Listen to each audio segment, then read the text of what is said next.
there's reason to rejoice because our sin isn't held over us. The power of Christ has saved us. We rejoice in hope of the glory of God. So then, the question that clearly needs to be asked is, what does a half-hearted response to God's mercy likely indicate? Because that's what's infiltrating our worship gatherings. And that's what's infiltrating American Christianity. Half-hearted response to God's mercy. Now, I want to be clear about something. In worship gatherings, people come up to me, Mark, why do we raise our hands in worship?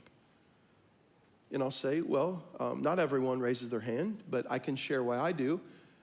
But I'll say, I also want you to know, just because someone raises their hand, it doesn't mean it's genuine.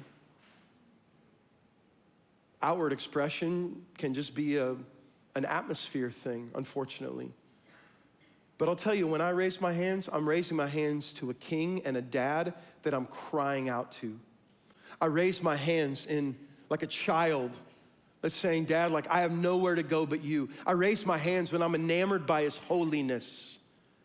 So there's moments in corporate gatherings, moments in private worship. And that's why I struggle sometimes with the terminology quiet time. Some of my times with the Lord are not quiet. Anybody else? Like I learned that term growing up, or quiet time. Yeah, it's time with the Lord. And then I started reading the Psalms. I'm like, David was not quiet. There were moments where he was quiet, yes, but there's moments he's like, incline your ear to me, oh God. He's desperate.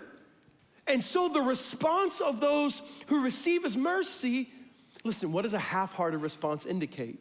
Hearts that are far from him. It must be a disbelief in the need of salvation. That's all I can think of.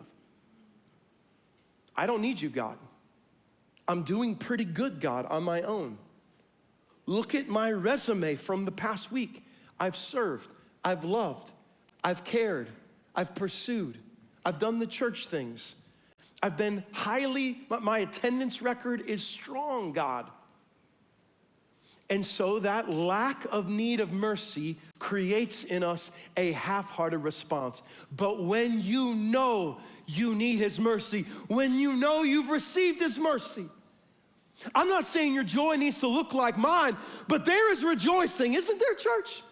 I mean, there is hope-filled, heart-filled. All we have is you, oh God.